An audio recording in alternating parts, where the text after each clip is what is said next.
Okay, that was a good one. I see that look in your eyes. When I was a kid, you'd tell me stories about the mermaids. Secrets and lies. Your ancestor lost his mind. He and his shipmates slaughtered these beautiful creatures in cold blood. Genocide. What if there's a new predator out there, one that we haven't seen before? Not from around here, are you?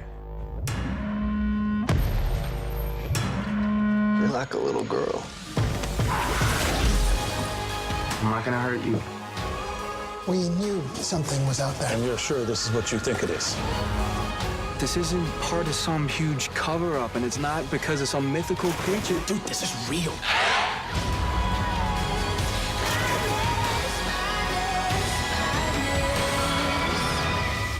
What would it take for you to believe me?